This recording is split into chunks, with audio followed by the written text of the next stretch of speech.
నిన్న ఎపిసోడ్ 2 చూడడం జరిగింది నైట్. దానికి రివ్యూ ఇవ్వడానికి వచ్చిన.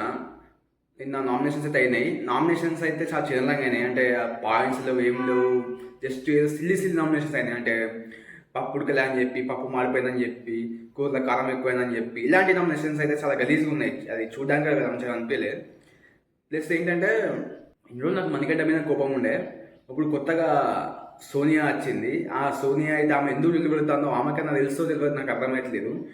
ఆమె ప్రతి చిన్న విషయానికి లొల్లి పెడుతుంది. అసలు ఇక్కడ లొల్లి అమ్ముతుంది అనే విషయాన్ని కూడా ఆమె లొల్లి పెడుతుంది కదా, వాంటే లొల్లి పెడుతుంది.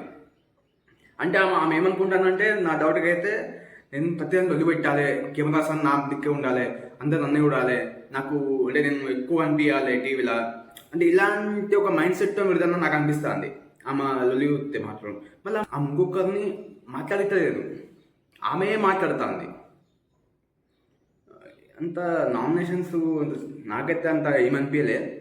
చూద్దాం. అసలు ఏదో కొంచెం ఇరిటేట్గా అనిపిస్తాను. అంటే నామినేషన్ అంతా అయినా పాయింట్ ఉంటే అది నిజమే కదా అని చూసి మనకు కూడా అనిపించాలి.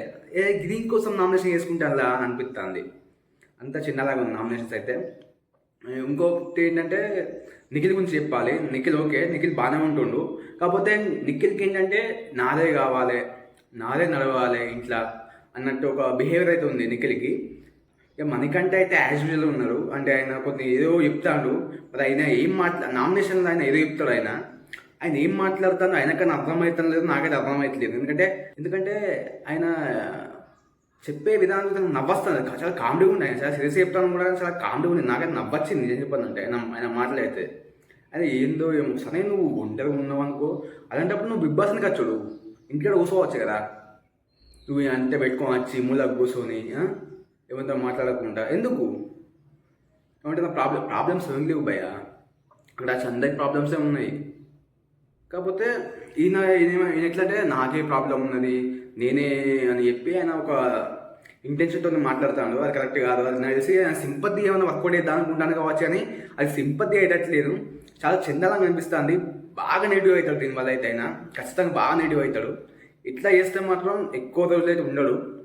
మనకంటే నేను నిన్నే చెప్పినా, ఇవాళ కూడా చెప్తున్నా, బిహేవియర్ అయితే చాలా చండాలంగా ఉన్నాయి. అయితే ఆయన అలాంటి బిహేవియర్ అయితే మారాడు. ఇంకొక యాడ్ అని చెప్పి సోనియా అని చెప్పి, ఆమె కూడా బిహేవియర్ చాలా, అంటే బిహేవియర్ అయితే ఓకే, కానీ వాంటెడ్గా గొడవ పెట్టాలనే ఒక ఫీలింగ్ అయితే ఆమెకు ఉంది. ఆమె కూడా ఎలాంటి కంటిన్యూస్ ఆమె కూడా ఎక్కువ ఉన్నది. మిగతా వాళ్ళంతా ఓకే. బెజవాడ బేబక్క అని చెప్పి ఆమె కొంచెం సాఫ్ట్గా అంటే చూస్తే అర్థమవుతుంది. కొంచెం ఏదో చేద్దాం అనుకుంటుంది, కానీ అది ఆమెకే బెడ్స్ కుడుతుంది. సో ఆమె ఇలాంటివి కాకుండా ఆమె ఓన్గా ఆమె ఫ్లోలో వెళ్ళిపోతే బాగుంటుంది నాకు అనిపిస్తుంది. మేబీ బెజవాడ బేబక్క మంచి కంటెస్టెంట్ అవుతుంది కూడా. ఇంకోటి మణికంఠ గురించి ఇంకోటి చెప్తా. మణికంఠ ఏంటంటే పక్కలు చెప్పేది అసలు అర్థం చేసుకోడు ఆయన. దాన్ని డిఫెండ్ చేయడానికి ఆలోచిస్తాడు ఆయన. అది అభయ్ నవీన్ కూడా చెప్పిండు. ఆ నాకైతే ఈ సీజన్లో నాకు నచ్చని కంటెస్టెంట్ అయితే మణికంఠనే. ఇప్పుడు కొత్తగా సోనియా అని కూడా ఆమె కూడా యాడ్ అయింది. నాకు వీళ్ళిద్దరు అయితే అసలు నచ్చలేదు ఇప్పుడు ప్రజెంట్ అయితే. నాకు ఇంకోటి ఏంటంటే విష్ణుప్రియ గొడవ పడితే చూడాలన్నది, కానీ చూద్దాం, ఇంకో టైం ఉంది కాబట్టి. అండ్ ఆదిత్య ఓం అసలు కనిపిస్తలేదు నాకంటే నాకు కాదు, హౌస్లో కనిపిస్తాడు చక్కగా. ఒకటి మాట లేదు, ఒక ముచ్చట లేదు. అంటే ఎక్కడ ఉంటాడో ఆయన నాకు కనిపించలేడు అన్నమాట. మొత్తానికి ఆయన అనిపిస్తే బాగుంటుంది. ఎందుకంటే ఇప్పుడు ఆయన ఒక శివాజీ అవుతాడని చెప్పి అనుకున్నాం నేనైతే. అందులో 1% కూడా ఇంకా ఆయన ఏం కనిపించలేడు. ఇంకో శివాజీ కావాలని అనుకుంటున్నా. శివాజీ కాకపోయినా కానీ ఆయనకంటూ ఆయన ఓన్ క్రియేట్ చేసుకున్నా బాగుంటుంది అన్న ఫీలింగ్. ఇంకేమో శేఖర్ భాష గురించి మంచి ఎక్స్పెక్ట్ చేసిన. ఫుల్ కూడా ఉంటుంది కావచ్చు, మొత్తం ఉంటుంది కావచ్చు, కానీ మంచి ఫన్నీ క్యాండిడేట్, మంచి జోక్స్ ఇస్తాడు. ఆయన మీద చేస్తే మాత్రం దాన్ని ఎట్లా రిసీవ్ చేయాలో అట్లా రిసీవ్ చేసి అట్లా ఆన్సర్ ఇస్తాడు కూడా. అదైతే మెచ్చుకోవచ్చు ఆయన్ని. ప్లస్ ఆయన తప్పుంటే పోయి సారీ చెప్తాడు. ఆయన గురించి నేను ఏదో అంటే కొంచెం నెగిటివ్ అర్థం చేసుకున్నా, కాకపోతే చాలా పాజిటివ్ అనిపిస్తుంది నాకైతే. ఇలాంటి ఇంకొంతమంది ఆడతాను, కానీ వాళ్ళంత నాకు అంత రీచింగ్ అయితే ఏం అనిపించలే. చూద్దాం, ఇంకా సెకండ్ డేనే కాబట్టి పోను ఇంకేమన్నా అనిపిస్తే చూద్దాం. ఇదైతే నా review Bigg Boss episode 2, Bigg Boss season 8 episode 2 అని చెప్పి. ఇంకోటి బిగ్ బాస్ 8 ఇట్స్ ఇన్ఫినిటీ అని చెప్పిండు. ఇన్ఫినిటీ అయితే నాకు ఇంకేం కనిపించలేదు అంతగానం. ఇన్ఫినిటీ అంటే అనంతం. అనంతమైన టాస్క్, అనంతమైన ఫైట్స్, అనంతమైన ఎంటర్టైన్మెంట్. అంటే ఎంటర్టైన్మెంట్ బాగా చాలా తక్కువ ఉంది. అంటే మనకు చూసే కొన్ని కామెడీ సీన్స్ కానీ కొంచెం చాలా తక్కువ ఉంది. వాళ్ళు ఏమంటే వాళ్ళు ఎక్కువ దాని మీద అంటే ఫోకస్, గొడవ మీద ఫోకస్ బాగా చేస్తారు. గొడవనే కాదు, బిగ్ బాస్ అంటే కొంచెం ఎంటర్టైన్మెంట్ ఉండాలి, కామెడీ ఉండాలి, అది ఉండాలి. కొంచెం బిజావడ బేబక్ అని, శేఖర్ బాషా వీళ్ళు కొంచెం ఫన్ క్రియేట్ చేయడానికి ట్రై చేస్తున్నారు. మిగతా అలా అంటే సప్ప బ్యాచ్ ఉన్నది. ఇక లవ్ స్టోరీలు కూడా ఏం ఇంకా స్టార్ట్ కాలే, అయితే కూడా లేవు నాకైతే అనిపిస్తుంది. ఇంకొక విషయం, నాకు తెలిసిన విషయం ఏంటంటే పాత కంటెస్టెంట్స్ కూడా ఈ బిగ్ బాస్ సీజన్ 8కి రాబోతుందని తెలిసింది. ఒకలేమో శోభా శెట్టి, ఇంకొకలేమో యాంకర్ రవి.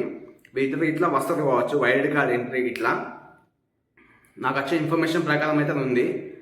ఒకవేళ శోభా శెట్టి వస్తే శోభా శెట్టికి శేఖర్ భాషకి ఏమన్నా గొడవ ఉంటుందని అనుకుంటున్నా. బికాస్ బిహేవియర్ మేబీ ఉంటుంది అనుకుంటున్నా. నాకు ఇంకా వాళ్ళు విష్ణుప్రియ అయితే కోపంగా అంటే విష్ణుప్రియ అయితే తన గొడవడంగా చూడడానికి చాలా ఇంట్రెస్టింగ్ ఉంది. విష్ణుప్రియ కానీ శేఖర్ భాష ఇంకా కరెక్ట్ ఫైట్ రాలే, ఇంకా శేఖర్ భాష కానీ మళ్ళీ బెజోడ బేబక్క కూడా కొంచెం కోపాన్ని బయట పెడుతుంది అనుకుంటున్నా. సీజన్స్లో మేబీ వస్తుంది కావచ్చు. నాకైతే ఎక్కువ ఇప్పుడు నచ్చని కంటెస్టెంట్స్ అయితే ఇద్దరే, ఒకటి మణికంఠ, ఇంకోటి సోనియా. వీళ్ళైతే నాకు ప్రజెంట్ నాకు నిన్నదాకా మణికంఠ ఉండే, ఇవాళ సోనియా కూడా యాడ్ అయింది. రేపు ఇంకో యాడ్ అవుతుందో చూద్దాం. ఓకే గైస్, ఇదైతే నేను ఇప్పటికి ఇచ్చే రివ్యూ. నెక్స్ట్ ఎపిసోడ్ రివ్యూతో మళ్ళీ రేపు వెళ్దాం. బాయ్. తెలిసి కదా, నా ఛానల్ని లైక్, షేర్, కామెంట్ చేయండి. ఛానల్ని సబ్స్క్రైబ్ చేసుకోని వాళ్ళు సబ్స్క్రైబ్ చేసుకోండి. Thank you.